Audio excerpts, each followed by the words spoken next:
യേശുവിൽ ഏറ്റവും സ്നേഹമുള്ള സഹോദരങ്ങളെ, ലോകമെമ്പാടും വലിയ ഒരു മഹാമാരിയെ ഒറ്റക്കെട്ടായി നേരിട്ടുകൊണ്ടിരിക്കുന്ന ഒരു പ്രത്യേക സാഹചര്യത്തിലാണ് നമ്മൾ ഈ പ്രാർത്ഥന നടത്തുന്നത്.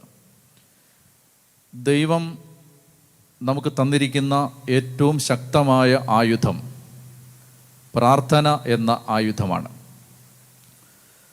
ജീവിതത്തിലെ ഏത് ദുരന്തത്തെയും വിശ്വാസികൾ നേരിട്ടത് പ്രാർത്ഥന കൊണ്ടാണ്. കാലഘട്ടങ്ങളിൽ ക്രിസ്തീയ സഭയുടെ ചരിത്രം പരിശോധിക്കുമ്പോൾ മറ്റൊരു ജനതയും നേരിട്ടിട്ടില്ലാത്ത മഹാപീഡനങ്ങളിലൂടെ കടന്നുപോയ ഒരു ജനതയാണ് വിശ്വാസികളുടെ സമൂഹം.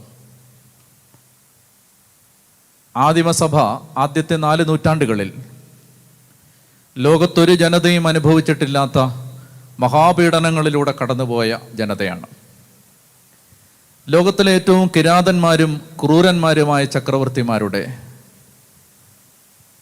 ക്രിമിനൽ മൈൻഡുള്ള ഭരണാധികാരികളുടെ ഉഗ്രമായ കഠിനമായ പീഡനമുറകളെ അതിജീവിച്ചാണ് കഴിഞ്ഞ 2000 വർഷത്തെ തിരുസഭ തൻ്റെ ചരിത്രത്തെ മുന്നോട്ട് നയിച്ചത്.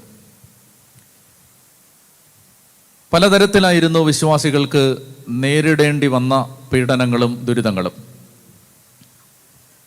അധികാരവർഗത്തിൽ നിന്ന് ഏറ്റുവാങ്ങിയ ബുദ്ധിമുട്ടുകളായിരുന്നു ഒരു കാലത്തെങ്കിൽ, പിന്നീട് സാംക്രമിക രോഗങ്ങളും മഹാമാരികളും പകർച്ചവ്യാധികളും വിശ്വാസ സമൂഹത്തെ ഉലച്ചുകൊണ്ട് തളർത്തിക്കൊണ്ട്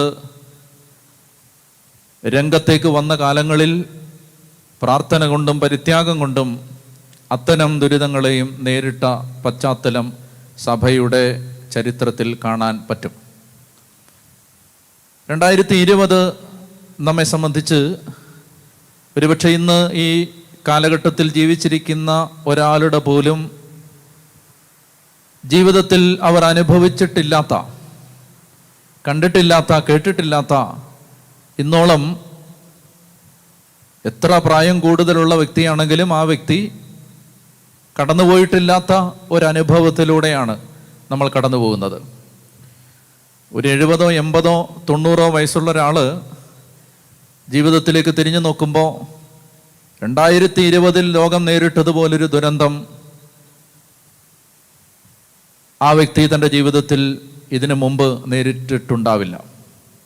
എന്ന് പറഞ്ഞാൽ നമുക്ക് പരിചയമില്ലാത്ത, പഴക്കമില്ലാത്ത, നമുക്ക് എന്ത് ചെയ്യണമെന്ന് നിശ്ചയമില്ലാത്ത ഒരു അനിതര സാധാരണമായ അരക്ഷിതാവസ്ഥയിലേക്കാണ് ദൈവം 2020 നമ്മളെ നയിച്ചത്.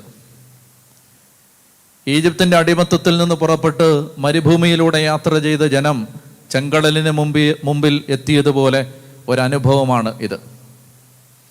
മുമ്പിൽ അലറിയാർക്കുന്ന കടൽ, ഇരുവശത്തും തലയെടുപ്പോടെ ഉയർന്നു നിൽക്കുന്ന മലനിരകൾ, പിന്നിലേക്ക് തിരിച്ചോടാൻ പറ്റാത്ത വിധം പിന്നിൽ നിന്ന് കൊന്നൊടുക്കാൻ ശരവേഗത്തിൽ പാഞ്ഞെടുക്കുന്ന ശത്രുവിൻ്റെ സൈന്യം, 4 ചുറ്റിനും നിന്ന് തങ്ങളെ വലയം ചെയ്യുന്ന അപകടത്തിൻ്റെയും മരണത്തിൻ്റെയും അപായ സൂചനകൾക്ക് നടുവിൽ ഒരു ദിശയിലേക്കും തിരിയാനാവാതെ പകച്ചു നിന്നൊരു ജനതയോട് ദൈവം ആവശ്യപ്പെട്ടത് മുകളിലേക്ക് നോക്കാനാണ്.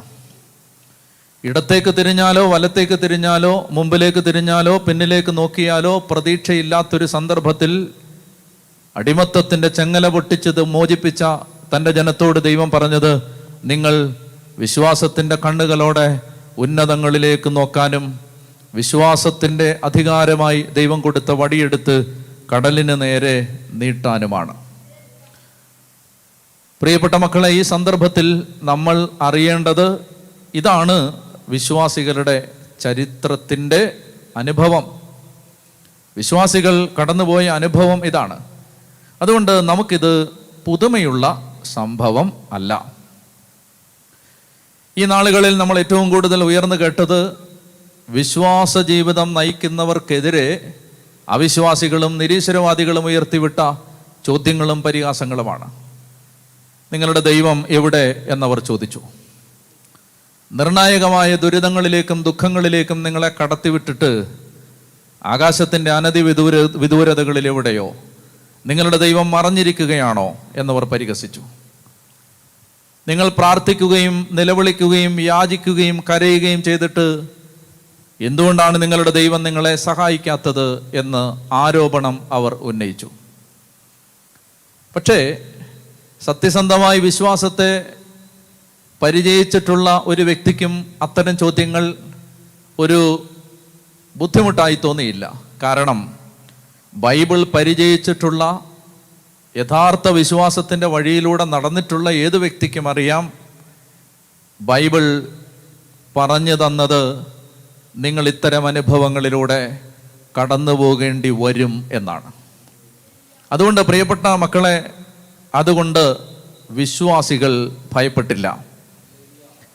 ജീവിതത്തിൽ ഒരിക്കലും നമ്മൾ സ്വപ്നം കണ്ടിട്ടില്ലാത്തത്, പ്രതീക്ഷിക്കാത്തത് സംഭവിച്ചു. മുടക്കം കൂടാതെ എന്നും ആരാധനാലയങ്ങളിൽ കയറി ചെന്ന് ദൈവത്തെ ആരാധിച്ച് മടങ്ങി വന്നപ്പോൾ അറിഞ്ഞോ അറിയാതെയോ നമ്മൾ വിശ്വസിച്ചു എന്നും എല്ലാം ഇങ്ങനെയാകും എന്ന്. എന്നാൽ അങ്ങനെ ആയില്ല. നമ്മുടെ സകല പ്രതീക്ഷകളെയും തകിടം മറിച്ചുകൊണ്ടും സ്വപ്നങ്ങളുടെ താളം തെറ്റിച്ചുകൊണ്ടും നിർണായകമായ ഒരു മഹാമാരിയുടെ വേലിയേറ്റത്തിന് മുമ്പിൽ നമുക്ക് ആരാധനാലയങ്ങൾ അടച്ചിടേണ്ടി വന്നു. എന്നും എല്ലാ കാലത്തും നമുക്ക് സർവസ്വാതന്ത്ര്യത്തോടെ ദൈവത്തെ ആരാധിക്കാൻ അവകാശാധികാരങ്ങൾ നൽകപ്പെട്ട് കിട്ടിയിട്ടുണ്ട് എന്ന് വിചാരിച്ചിരുന്ന നമ്മുടെ പ്രതീക്ഷകളെ തകിടം മറിച്ചുകൊണ്ട് ആരാധനാ സ്വാതന്ത്ര്യങ്ങൾക്ക് വിലങ്ങ് വീണു. നമ്മൾ പ്രതീക്ഷിച്ചതായിരുന്നില്ല ഇത്. എന്നാൽ അവിടെയും വചനത്തിലേക്കും വേദപുസ്തകത്തിലേക്കും നമ്മൾ മടങ്ങിപ്പോയപ്പോൾ നമ്മുടെ ദൈവം നമ്മളോട് പറഞ്ഞു, ഇതും ഞാൻ നിങ്ങളോട് മുൻകൂട്ടി പറഞ്ഞതാണ്. മത്തായിയുടെ സുവിശേഷം 24-ാം അധ്യായം പഠിച്ചപ്പോൾ നമ്മൾ മനസ്സിലാക്കിയിരുന്നു, കർത്താവ് ശിഷ്യന്മാരോട് പറഞ്ഞു, അന്ന് ഇതെല്ലാം സംഭവിക്കുമ്പോൾ നിങ്ങൾ പരിഭ്രമിക്കാതിരിക്കാൻ ഞാനിതെല്ലാം മുൻകൂട്ടി നിങ്ങളോട് പറഞ്ഞിരിക്കുന്നു. അതുകൊണ്ട് വിശ്വാസികൾ ഈ സന്ദർഭങ്ങളിലൊന്നും ചഞ്ചലചിത്തരാവുകയോ നിരാശപ്പെടുകയോ ചെയ്തില്ല. ഞാൻ പറഞ്ഞു വരുന്നത്, ദൈവം നമുക്ക് നമ്മളാരും കണ്ടിട്ടില്ലാത്ത, കേട്ടിട്ടില്ലാത്ത, പരിചയിച്ചിട്ടില്ലാത്ത അനുഭവങ്ങൾ തന്നത് ഒരു പരിധിവരെ ഞാൻ വിശ്വസിക്കുന്നു അനേകരുടെ വിശ്വാസത്തെ വളർത്തി.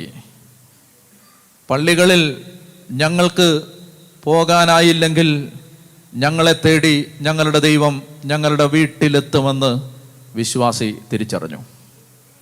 ദേവാലയങ്ങളുടെ 4 ചുവരുകൾ ഞങ്ങൾക്ക് നേരെ കൊട്ടിയടയ്ക്കപ്പെട്ടാലും ഞങ്ങൾക്ക് കർത്താവിൻ്റെ സാന്നിധ്യം ഞങ്ങളുടെ അടയ്ക്കപ്പെട്ട വീടിൻ്റെ അകത്തെ മുറികളിൽ അനുഭവിക്കാൻ പറ്റുമെന്ന് ഈ അരണ്ട കാലം നമ്മളെ പഠിപ്പിച്ചു. നാളെ ഒരു കാലത്ത് ദേവാലയങ്ങളില്ലാതായാലും ആചാരങ്ങളും അനുഷ്ഠാനങ്ങളും നിർത്തലാക്കപ്പെട്ടാലും ഹൃദയത്തിനകത്ത് തെളിഞ്ഞു കത്തിയ വിശ്വാസത്തിൻ്റെ വഴിവിളക്ക് ഒരിക്കലും അണയില്ലെന്ന് ഈ നാളുകളിൽ നമ്മൾ പഠിച്ചു.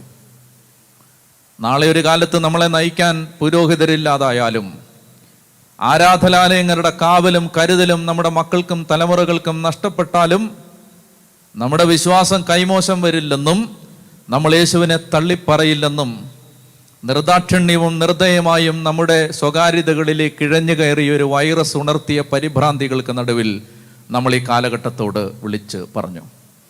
പ്രിയപ്പെട്ട മക്കളെ, അതുകൊണ്ട് വിശ്വാസിക്കിത് വസന്തകാലമാണ്, വിശ്വാസിക്കിത് കൊയ്ത്തിൻ്റെ കാലമാണ്, വിളവെടുപ്പിൻ്റെ കാലമാണ്. ഞങ്ങൾ എന്ത് പഠിച്ചു, ഞങ്ങൾ എന്ത് വിശ്വസിച്ചു, ഞങ്ങളെ ഞങ്ങളുടെ ദൈവം എന്ത് പഠിപ്പിച്ചു എന്ന് ആ ദൈവം ഒരു പരീക്ഷയിട്ടപ്പോൾ ആ പരീക്ഷയ്ക്ക് നല്ലതുപോലെ ഉത്തരം എഴുതി സമ്മാനം നേടി വിജയിച്ച് ക്ലാസ് കയറ്റം കിട്ടിയ നാളുകളെയാണ് ഞങ്ങൾ ലോക്ക്ഡൗണിൻ്റെ ദിനങ്ങൾ എന്ന് വിളിച്ചത്. പ്രിയപ്പെട്ട മക്കളെ, അതുകൊണ്ട് ഇത് നമുക്ക് വിശ്വാസം പരീക്ഷിക്കപ്പെട്ട, ചോദ്യം ചെയ്യപ്പെട്ട നാളുകളല്ല, വിശ്വാസത്തിൽ നമ്മൾ തെളിമയോടെ വളർന്ന നാളുകളാണ്. അനേക കാര്യങ്ങൾ ഒരു വൈറസിനെ കൊണ്ട് ദൈവം നമ്മളെ പഠിപ്പിച്ചു. ലോകരാഷ്ട്രങ്ങൾക്കോ ശാസ്ത്രജ്ഞന്മാർക്കോ സാങ്കേതിക പുരോഗതികൾക്കോ മാനവരാശി ഇന്നോളം കൈമുതലാക്കിയ നേട്ടങ്ങൾക്കോ മനുഷ്യനെ പഠിപ്പിക്കാൻ പറ്റാത്തത് കണ്ണ് ചെമ്മി തുറന്നാൽ നഗ്നനേത്രങ്ങൾക്ക് മുമ്പിൽ വെളിപ്പെട്ട് വരാത്ത ഒരു ചെറിയ കൃമിയെ കൊണ്ട് ദൈവം പഠിപ്പിച്ചു. യോനായെ പാഠം പഠിപ്പിക്കാൻ ദൈവം ഒരു പുഴുവിനെ അയച്ചുവെന്ന് യോനായുടെ പ്രവചന ഗ്രന്ഥത്തിലുണ്ട്. ഒരു പുഴുവിനേക്കാളും ചെറിയ കൊറോണ വൈറസിനെ കൊണ്ട് 2020 ദൈവം മനുഷ്യൻ കെട്ടിപ്പൊക്കിയ ദന്തഗോപുരങ്ങളെ തകർത്ത് കളഞ്ഞു. ലോകരാഷ്ട്രങ്ങൾ നിശ്ചലമായി. ഭരണാധിപന്മാർ വിറയ്ക്കാൻ തുടങ്ങി. കൈപ്പിടിയിലൊതുക്കിയ അണ്വായുധശേഖരം കൊണ്ട് നൊടിനാഴിക നേരം കൊണ്ട് ലോകത്തെ മുഴുവൻ ചുട്ട് ചാമ്പലാക്കാം എന്ന് വീമ്പിളക്കിയിരുന്നവർ മാളങ്ങളിൽ ഒളിച്ച കാലമാണിത്. ഒരു വൈറസ് എല്ലാവരെയും വിറപ്പിച്ചു. പ്രിയപ്പെട്ടവരെ, ഒരുപാട് കാര്യങ്ങൾ ദൈവം നമ്മളെ പഠിപ്പിച്ചു. ഒത്തിരി കാര്യങ്ങൾ. ഇത് ജീവിതത്തിൽ ഏറ്റവും സമ്പന്നമായ കാലമായിരുന്നു. ജീവിതത്തിൽ ഏറ്റവും സമൃദ്ധമായ കാലമായിരുന്നു. ജീവിതത്തിൽ ദൈവം നമ്മളെ എല്ലാ വശങ്ങളിൽ നിന്നും ആശ്രയിക്കാൻ ഒന്നുമില്ലാത്തൊരവസ്ഥയിൽ എത്തിച്ചിട്ട് ദൈവത്തെ നോക്കാൻ പഠിപ്പിച്ച കാലമായിരുന്നു. ഈ സന്ദർഭത്തിൽ ഞാൻ നിങ്ങളോട് ഇന്ന് പങ്കുവെക്കാൻ ആഗ്രഹിക്കുന്നത് സഹനങ്ങളെ എങ്ങനെ കാണാനാണ് ദൈവം പഠിപ്പിച്ചത്. നമ്മളിതിനെക്കുറിച്ച് ചിന്തിക്കുമ്പോൾ ലൂക്കായുടെ സുവിശേഷം 13-ാം അധ്യായത്തിലെ ഒരു ഭാഗം ഇതിൻ്റെ ആമുഖ ചിന്തയ്ക്ക് വേണ്ടി ഞാൻ വായിക്കുകയാണ്. ലൂക്കാ സുവിശേഷം 13-ാം അധ്യായം 1 മുതലുള്ള വാക്യങ്ങൾ. ഗലീലിയക്കാരായ ഏതാനും പേരുടെ ബലികളിൽ അവരുടെ രക്തം കൂടി പീലാത്തോസ് കലർത്തിയ വിവരം ആ സമയത്ത് അവിടെയുണ്ടായിരുന്ന ചിലർ അവനെ അറിയിച്ചു. അവൻ ചോദിച്ചു, ഇവയെല്ലാം അനുഭവിച്ചത് കൊണ്ട് അവർ മറ്റെല്ലാ ഗലീലിയക്കാരെയേക്കാൾ കൂടുതൽ പാപികളായിരുന്നു എന്ന് നിങ്ങൾ കരുതുന്നുവോ? അല്ല എന്ന് ഞാൻ പറയുന്നു. പശ്ചാത്തപിക്കുന്നില്ലെങ്കിൽ നിങ്ങളെല്ലാവരും അതുപോലെ നശിക്കും. അഥവാ ശീലോഹായിലെ ഗോപുരം ഇടിഞ്ഞു വീണ് കൊല്ലപ്പെട്ട ആ 18 പേർ അന്ന് ജെറുസലേമിൽ വസിച്ചിരുന്ന എല്ലാവരെയുംകാൾ കുറ്റക്കാരായിരുന്നു എന്ന് നിങ്ങൾ വിചാരിക്കുന്നുവോ? അല്ല എന്ന് ഞാൻ പറയുന്നു. പശ്ചാത്തപിക്കുന്നില്ലെങ്കിൽ നിങ്ങളെല്ലാവരും അതുപോലെ നശിക്കും. വായിക്കുമ്പോൾ ഒറ്റ വായനയിൽ മനസ്സിലാകാത്ത ഒരു വചനഭാഗമാണിത്. ഗലീലിയക്കാരായ ഏതാനും പേരുടെ ബലികളിൽ അവരുടെ രക്തം കൂടി പീലാത്തോസ് കലർത്തിയ വിവരം ആ സമയത്ത് അവിടെ ഉണ്ടായിരുന്ന ചിലർ അവനെ അറിയിച്ചു. നിങ്ങൾക്ക് മനസ്സിലാവുന്ന ഭാഷയിൽ ഞാൻ വായിക്കാം. ഗലീലിയക്കാരായ ഏതാനും യഹൂദർ ജെറുസലേം ദേവാലയത്തിൽ വന്ന് ബലിയർപ്പിക്കുന്ന സമയത്ത് പീലാത്തോസ് അവരെ കൊല്ലുകയും അങ്ങനെ കൊല്ലപ്പെട്ട അവരുടെ രക്തം അവരുടെ ബലിവസ്തുക്കളിൽ തെറിക്കുകയും ചെയ്തു. മനസ്സിലാവുന്ന ഭാഷയിൽ ഞാൻ പറഞ്ഞതാണ്.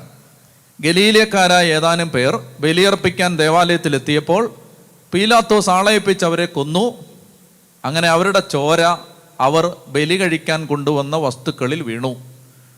പീലാത്തോസ് ബലി കഴിക്കാൻ വന്ന ഗലീലിയക്കാരായ ഏതാനും പേരെ കൊന്നു, അവരുടെ ചോര ഇറ്റിച്ചു. ഇത് യേശുവിനോട് വന്ന് ചിലർ പറയുകയാണ്. അപ്പോൾ യേശുവിനെ അത് അറിയിക്കുമ്പോൾ ഈശോ ജനത്തോട് പറയുകയാണ്, ചോദിക്കുകയാണ്, അവർ ഇങ്ങനെ കൊല്ലപ്പെട്ടത് കൊണ്ട് നിങ്ങൾ കരുതുന്നോ അവർ മറ്റെല്ലാവരെയേക്കാൾ കൂടുതൽ പാപികളായിരുന്നു എന്ന്? അല്ല എന്ന് ഞാൻ പറയുന്നു. പശ്ചാത്തപിക്കുന്നില്ലെങ്കിൽ നിങ്ങളും അതുപോലെ നശിക്കും. ഇനി രണ്ടാമത്തേത്, ഈശോ പറയുകയാണ്, ശീലോഹായിൽ ഗോപുരം പണിഞ്ഞുകൊണ്ടിരുന്നപ്പോൾ ഗോപുരം ഇടിഞ്ഞു വീണ് 18 പേര് കൊല്ലപ്പെട്ടു. അങ്ങനെ അന്ന് ഗോപുരം ഇടിഞ്ഞു വീണ് കൊല്ലപ്പെട്ട ആ 18 പേർ ജെറുസലേമിൽ ജീവിച്ചിരുന്ന അന്ന് ഉണ്ടായിരുന്ന മറ്റെല്ലാവരെയും കൂടുതൽ പാപികളായിരുന്നു എന്ന് നിങ്ങൾ കരുതുന്നുവോ? അല്ല എന്ന് ഞാൻ പറയുന്നു. പശ്ചാത്തപിക്കുന്നില്ലെങ്കിൽ നിങ്ങളെല്ലാവരും അതുപോലെ നശിക്കും. ഈ വചനം വ്യാഖ്യാനിക്കുമ്പോൾ നമ്മൾ ചോദിക്കേണ്ട ആദ്യത്തെ ചോദ്യം, പാപത്തിൻ്റെ ശിക്ഷയാണോ ദുരിതം? ഇതാണ് ഈ ചോദിക്കുന്നത്. ഗലീലിയക്കാരായ ചിലർ കൊല്ലപ്പെട്ടത് അവരുടെ പാപം നിമിത്തമാണോ? ശീലോഹായിലെ ഗോപുരം ഇടിഞ്ഞു വീണ് 18 പേർ മരിച്ചത് അവർ പാപികളായിരുന്നത് കൊണ്ടാണോ? ഇത് ഏതൊരു മനുഷ്യൻ്റെയും ഏതൊരു സാധാരണ മനുഷ്യൻ്റെയും ഉള്ളിൽ വരുന്ന ചോദ്യമാണ്. ഒരു മനുഷ്യന് ദുരിതം ഉണ്ടായാൽ അത് പാപത്തിൻ്റെ ഫലമാണോ? ബൈബിൾ എന്ത് പറയുന്നു? നമ്മൾ അതിലേക്ക് പോവുകയാണ്. അതിനുശേഷം ഇതിലേക്ക് നമ്മൾ തിരിച്ചു വരും. വേദപുസ്തകം ഇതിനെക്കുറിച്ച് എന്ത് പറയുന്നു? സാധാരണഗതിയിൽ ദുരിതങ്ങൾ പാപത്തിൻ്റെ ഫലമല്ല എന്ന് വാദിക്കുന്നവർ, ദുരിതങ്ങൾ ഉണ്ടാവുന്നത് പാപത്തിൻ്റെ ഫലമായിട്ടല്ല എന്ന് സ്ഥാപിക്കാൻ ശ്രമിക്കുന്നവർ, അത് സ്ഥാപിക്കാനായി എടുക്കുന്ന ഒരു വാക്യമുണ്ട്. ആ വാക്യം യോഹന്നാന്റെ സുവിശേഷം 9-ാം അധ്യായത്തിലെ 1 മുതൽ 3 വരെയുള്ള വാക്യങ്ങളാണ്. അതായത് പാപത്തിൻ്റെ ശിക്ഷയല്ല ദുരിതം എന്ന് വാദിക്കുന്നവർ എടുക്കാൻ സാധ്യതയുള്ളൊരു വചനം യോഹന്നാന്റെ സുവിശേഷത്തിൽ 9-ാം അധ്യായത്തിൽ 1 മുതലുള്ള വാക്യങ്ങളാണ്. അത് ഞാൻ വായിക്കാം. അവൻ കടന്നു പോകുമ്പോൾ ജന്മനാ അന്ധനായ ഒരുവനെ കണ്ടു. ശിഷ്യന്മാർ യേശുവിനോട് ചോദിച്ചു, റബ്ബി, ഇവൻ അന്ധനായി ജനിച്ചത് ആരുടെ പാപം നിമിത്തമാണ്? റബ്ബി, ഇവൻ അന്ധനായിട്ട് ജനിച്ചത് ആരുടെ പാപം നിമിത്തമാണ്? ഇവന്റെയോ ഇവന്റെ മാതാപിതാക്കന്മാരുടെയോ? യേശു മറുപടി പറഞ്ഞു, ഇവന്റെയോ ഇവന്റെ മാതാപിതാക്കന്മാരുടെയോ പാപം നിമിത്തമല്ല, പ്രത്യുത ദൈവത്തിൻ്റെ പ്രവൃത്തികൾ ഇവനിൽ പ്രകടമാകേണ്ടതിനാണ്. അപ്പോൾ ഇവന് ഈ അന്ധതയുണ്ടായത് പാപം നിമിത്തമല്ല, മറിച്ച് അവനിൽ ദൈവത്തിൻ്റെ പ്രവൃത്തി പ്രകടമാകാനാണ്. ഇതാണ് സാധാരണയായി ജീവിതത്തിൽ ദുരിതങ്ങൾ ഉണ്ടാകുമ്പോൾ അതിൻ്റെ പിന്നിൽ പാപത്തെ ഒന്നും തിരയേണ്ട എന്ന് വാദിക്കുന്നവർ എടുക്കുന്ന വചനം. അങ്ങനെ പറയുന്നതിൽ തെറ്റൊന്നുമില്ല. എന്നാൽ അത് മാത്രമാണ് ശരി എന്നാരെങ്കിലും വാദിച്ചാൽ അവർ ഈ 9-ാം അധ്യായത്തിൽ എത്തുന്നതിന് മുമ്പ് 5-ാം അധ്യായം വായിച്ചില്ല എന്നാണ് അതിൻ്റെ അർത്ഥം.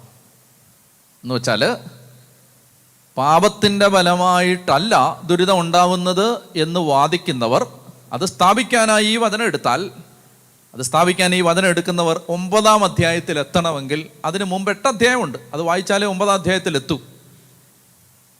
ഇതിനു മുമ്പ് 5-ാമത്തെ അധ്യായത്തിൽ ഞാനൊരു വാക്യം വായിക്കാം. യോഹന്നാന്റെ സുവിശേഷം 5-ാം അധ്യായം 14-ാമത്തെ വാക്യം. പിന്നീട് യേശു ദേവാലയത്തിൽ വെച്ച് അവനെ കണ്ടപ്പോൾ പറഞ്ഞു. അവനെ എന്ന് പറഞ്ഞാൽ 38 വർഷമായി തളർന്നു കിടന്നവനെ സൗഖ്യപ്പെടുത്തിയിട്ട് യേശു ആൾക്കൂട്ടത്തിൻ്റെ ഇടയിൽ മറഞ്ഞ് കളഞ്ഞതുകൊണ്ട് യേശുവിനെ കാണാൻ പറ്റിയില്ല. പിന്നീട് യേശുവിനെ അവൻ കാണുന്നത് ദേവാലയത്തിൽ വെച്ചാണ്. അതാണ് പശ്ചാത്തലം. പിന്നീട് യേശു ദേവാലയത്തിൽ വെച്ച് സുഖം പ്രാപിച്ച ഈ തളർവാന്ത രോഗിയെ കണ്ടപ്പോൾ പറഞ്ഞു, ഇതാ നീ സൗഖ്യം പ്രാപിച്ചിരിക്കുന്നു. ശ്രദ്ധിക്കുക, കൂടുതൽ മോശമായതൊന്നും സംഭവിക്കാതിരിക്കാൻ മേലിൽ പാപം ചെയ്യരുത്. 5:14 പറയുന്നത് ഇനി നീ പാപം ചെയ്താൽ ഇതിനേക്കാൾ മോശമായത് സംഭവിക്കും എന്നാണ്. 9:3 പറയുന്നത് പാപം നിമിത്തം അല്ല, മറിച്ച് ഇവനിൽ ദൈവത്തിൻ്റെ മഹത്വം പ്രകടമാകാൻ ആണ്. ആദ്യം വായിച്ച ലൂക്ക 13 പറയുന്നത് ഇവരെല്ലാവരും അങ്ങനെ മരിച്ചത് അവർ കൂടുതൽ പാപികളായിരുന്നത് കൊണ്ടാണ് എന്ന് നിങ്ങൾ വിചാരിക്കുന്നു. അല്ല എന്ന് ഞാൻ പറയുന്നു. പശ്ചാത്തപിക്കുന്നില്ലെങ്കിൽ നിങ്ങൾ അതുപോലെ നശിക്കും. എന്താണ് ഈ 3 വചനങ്ങൾ വായിച്ചതിൽ നിന്ന് നമുക്ക് മനസ്സിലാക്കാൻ ദൈവം തരുന്ന സന്ദേശം എന്താണ്? നന്നായിട്ട് തന്നെ ശ്രദ്ധിക്കുക. അതായത് ബൈബിൾ മൊത്തം വായിക്കുമ്പോൾ ബൈബിൾ തരുന്ന ഒരു ചിന്ത, പാപത്തിൻ്റെ അനന്തരഫലമായി ദുരിതങ്ങൾ ഉണ്ടാകാറുണ്ട്. ഇത് വചനം അവതരിപ്പിക്കുന്ന വളരെ ശ്രദ്ധേയമായ ഒരു ചിന്തയാണ്. അതിനെ ആർക്കും നിഷേധിക്കാൻ പറ്റില്ല. പാപത്തിൻ്റെ ശമ്പളം മരണമാണ്. പാപം ചെയ്യുന്നവന് ക്ലേശവും ദുരിതവും ഉണ്ടാകും. ഒരു തർക്കമില്ലാത്ത സംഗതിയാണിത്. പാപത്തിൻ്റെ ഫലമായി സഹനങ്ങൾ ഉണ്ടാകാം. സഹനങ്ങളുടെ പിന്നിൽ പാപത്തിൻ്റെ പിന്നാമ്പുറങ്ങൾ കാണാം. പാപം ദുരിതം സമ്മാനമായി തരും. പാപം അനീതിയെ ഗർഭം ധരിച്ച് പാപത്തെ പ്രസവിക്കും, തിന്മ. അപ്പോൾ ഈ ചിന്തയെ നിഷേധിക്കാൻ പറ്റില്ല. നിഷേധിക്കാൻ ബൈബിളിനെ സത്യസന്ധമായി സമീപിക്കുന്ന ആർക്കും സാധിക്കുകയില്ല. പാപത്തിൻ്റെ അനന്തരഫലമായി സഹനങ്ങൾ ഉണ്ടാകാം. ചോദ്യം ഇതാണ്, ഈ മഹാമാരിയിലൂടെ ലോകം കടന്നു പോകുമ്പോൾ അത് പാപത്തിൻ്റെ അനന്തരഫലമാണ് എന്ന് ചിന്തിക്കുന്നതിൽ തെറ്റുണ്ടോ? ഞാൻ പറയാൻ ആഗ്രഹിക്കുന്നത്, ദൈവവചനം അങ്ങനെ ചിന്തിച്ചാൽ അതിനെ തെറ്റ് കാണുന്ന ഗ്രന്ഥമല്ല. കാരണം വചനം തന്നെ പറഞ്ഞിട്ടുണ്ട്, പാപത്തിൻ്റെ അനന്തരഫലമായി ദുരിതം ഉണ്ടാകും. എന്നാൽ പുതിയ നിയമത്തിലേക്ക് വരുമ്പോൾ ദൈവം പറയുന്നത്, സഹനത്തിൻ്റെ പിന്നിൽ പാപമുണ്ടോ എന്ന് തിരയുന്നതിന് പകരം, സഹനത്തിൻ്റെ പിന്നിൽ ആരുടെയെങ്കിലും പാപമുണ്ടോ, പാപത്തിൻ്റെ അനന്തരഫലമാണോ സഹനം എന്ന് അന്വേഷിച്ച് സമയം കളയുന്നതിന് പകരം ദൈവവചനം പറയുകയാണ്, എവിടെയെങ്കിലും ആരുടെയെങ്കിലും ജീവിതത്തിൽ ഒരു സഹനം കാണുമ്പോൾ നീ അനുതപിക്കണം. അത്രേ ഉള്ളൂ. മറ്റൊരാളുടെ ജീവിതത്തിലെ സഹനത്തിൻ്റെ കാരണം അയാളുടെ പാപമാണോ എന്ന് അന്വേഷിച്ച് നടക്കുന്നതിന് പകരം, സഹനം കാണുമ്പോൾ നീ നിന്നെ പരിശോധിക്കണം. ഇതാണ് വേദപുസ്തകം അവതരിപ്പിക്കുന്ന സഹനത്തെക്കുറിച്ചുള്ള ഏറ്റവും സത്യസന്ധമായ ചിന്ത. പാപത്തിൻ്റെ ശമ്പളം മരണമാണ്, സത്യം. പാപത്തിൻ്റെ അനന്തരഫലമായി ദുരിതം ഉണ്ടാകും. പാപം സഹനം കൊണ്ടുവരും. കൂടുതൽ പാപം ചെയ്താൽ ഇതിനേക്കാൾ മോശമായത് സംഭവിക്കും. എന്നാൽ ദൈവം തൻ്റെ മക്കളിൽ നിന്ന് ആവശ്യപ്പെടുന്നത്, ആരുടെയെങ്കിലും ജീവിതത്തിൽ എന്തെങ്കിലും സഹനം ഉണ്ടായാൽ ആ സഹനത്തിൻ്റെ പിന്നിലെ അവരുടെ പാപം അന്വേഷിച്ച് പോകാതെ ഒരു സഹനം കാണുമ്പോൾ നീ അനുതപിക്കണം. ഇതാണ് ലൂക്ക 13 കർത്താവ് പഠിപ്പിച്ചത്. ശീലോഹയിലെ ഗോപുരം പണിയുന്ന സമയത്ത് ഗോപുരം ഇടിഞ്ഞു വീണ് മരിച്ച 18 പേർ നിങ്ങളെക്കാൾ കൂടുതൽ പാപികളായിരുന്നു നിങ്ങൾ കരുതുന്നോ? അല്ല, പശ്ചാത്തപിച്ചില്ലെങ്കിൽ നിങ്ങളും അതുപോലെ നശിക്കും. പീലാത്തോസിന്റെ കരങ്ങളാൽ കൊല്ലപ്പെട്ട ഗലീലിയക്കാര് കൂടുതൽ പാപികളായിരുന്നു നിങ്ങൾ കരുതുന്നോ? അത് നിങ്ങൾ തിരക്കണ്ട. പശ്ചാത്തപിച്ചില്ലെങ്കിൽ നിങ്ങളും അതുപോലെ നശിക്കും. പ്രിയപ്പെട്ടവരെ, കൊറോണ വൈറസ്, COVID-19 മഹാമാരി വിശ്വാസികളെ പഠിപ്പിക്കേണ്ടത്, ഓരോരുത്തരും അവനവനെ കൂടുതൽ വിശുദ്ധീകരിക്കാനുള്ള ഓർമ്മപ്പെടുത്തലാവണം. ലോകത്തിൽ പാപം വർദ്ധിച്ചതുകൊണ്ട് സഹനം വന്നെന്ന് പറഞ്ഞു നടക്കുകയോ, പാപത്തിൻ്റെ അനന്തരഫലമാണ് ഈ സഹനമെന്ന് വ്യാഖ്യാനിക്കുകയോ ചെയ്യുന്നതിന് പകരം, ഓരോരുത്തരും, ഞാനും നിങ്ങളും കൂടുതൽ തങ്ങളെ തന്നെ വിശുദ്ധീകരിക്കാനുള്ള ക്ഷണമാണ് കാണാമറയത്ത് നിന്ന് നുഴഞ്ഞു കയറി വരുന്ന ഒരു വൈറസിലൂടെ ദൈവം ആഹ്വാനം ചെയ്യുന്നത്. ഇത് സ്വീകരിക്കാൻ നിങ്ങളുടെ ഹൃദയങ്ങൾ തുറക്കപ്പെടട്ടെ എന്ന് ഞാൻ പ്രാർത്ഥിക്കുകയാണ്. ഇവിടെ ഈ ഭാഗത്തിന് ശേഷം വരുന്ന ഭാഗം വായിച്ചാൽ ഈ വ്യാഖ്യാനം കുറെ കൂടി വ്യക്തതയുള്ളതായിട്ട് മാറും.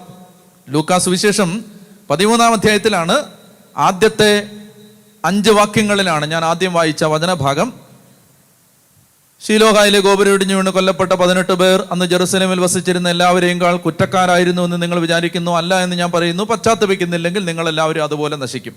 എന്നിട്ട് അടുത്തത് ഫലം തരാത്ത അത്തിവൃക്ഷത്തിന്റെ ഉപമയാണ്.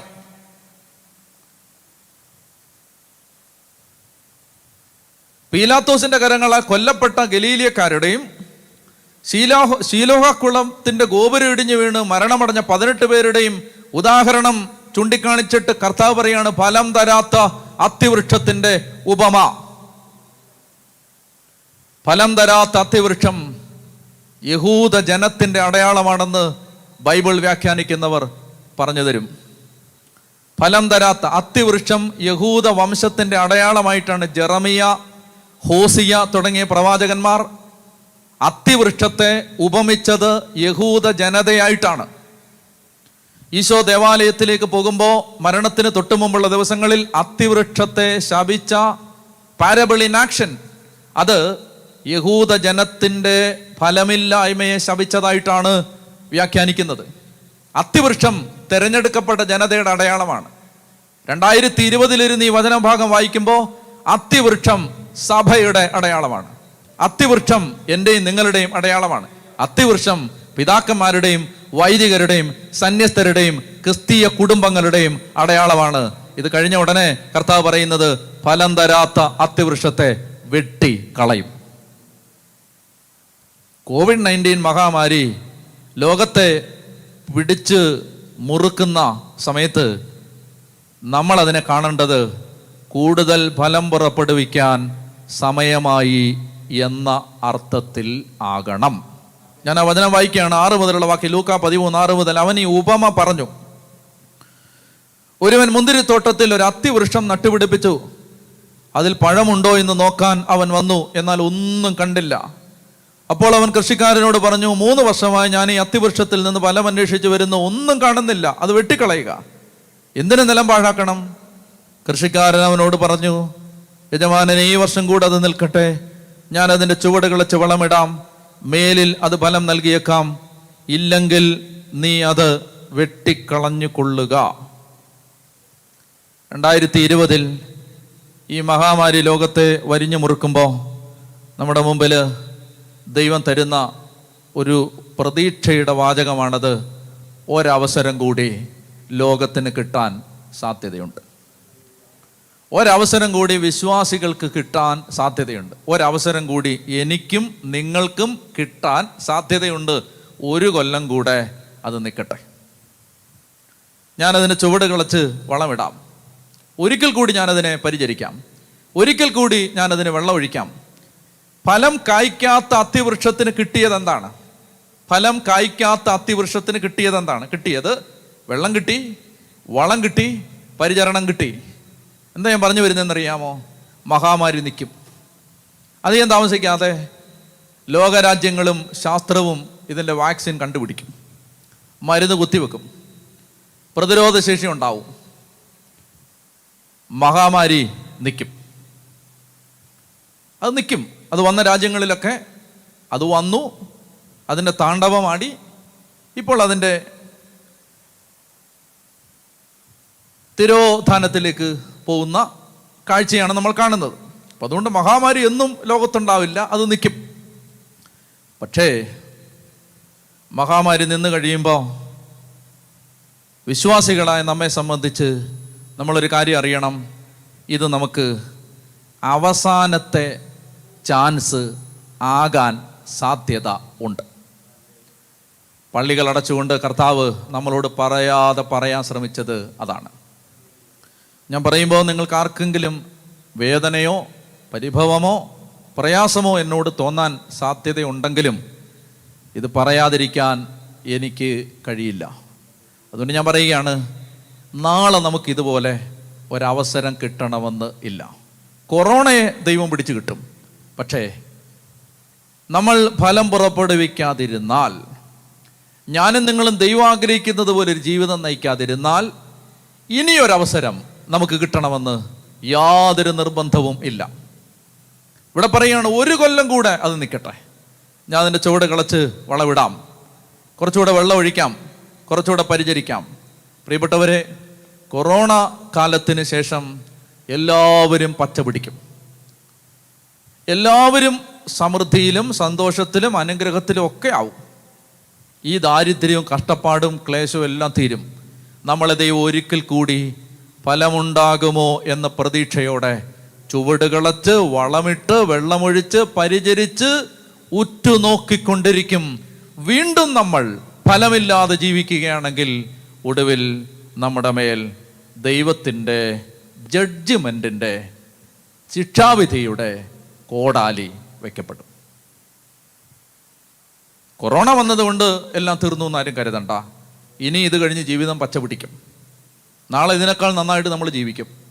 നാളെ ഇതിനേക്കാൾ വലിയ കൺവെൻഷനുകൾ നമ്മൾ നടത്തും. നാളെ ഇതിനേക്കാളും വലിയ പെരുന്നാളും നമ്മൾ നടത്തും. നാളെ ഇതിനേക്കാളും വലിയ വലിയ കാര്യങ്ങൾ നമ്മൾ ചെയ്യും. പക്ഷേ ഒരു കാര്യം ഓർക്കുക, ഫലമുണ്ടാവാത്തൊരു ജീവിതമാണ് എന്നിൽ ദൈവം കാണുന്നതെങ്കിൽ ഇതിന് ശേഷം എനിക്കൊരവസരം കിട്ടുമോ എന്നെനിക്ക് ഉറപ്പ് ഇല്ല. അപ്പം ഇതാണ് ഈ കാര്യത്തെക്കുറിച്ച് പ്രാർത്ഥിച്ചപ്പോൾ, ധ്യാനിച്ചപ്പോൾ ദൈവം എൻ്റെ ഹൃദയത്തിൽ തന്ന പ്രേരണ. അത് അതുപോലെ വെള്ളം ചേർക്കാതെ ഞാൻ പറഞ്ഞു എന്നേ ഉള്ളൂ. നമുക്കൊരു നിമിഷം എഴുന്നേറ്റ് നിന്ന് കർത്താവിൻ്റെ കരങ്ങളിലേക്ക് നമ്മെ സമർപ്പിക്കാം. കർത്താവെ, അങ്ങ് ആവശ്യപ്പെടുന്നത് ഓരോ ദുരന്തങ്ങളും ഞങ്ങൾ കാണുമ്പോൾ ഞങ്ങൾ കൂടുതൽ കൂടുതൽ അനുതപിക്കണം എന്നാണ്. പശ്ചാത്തപിക്കുന്നില്ലെങ്കിൽ നിങ്ങളും അതുപോലെ നശിക്കും എന്നാണ് അങ്ങ് അരുളി ചെയ്തത്.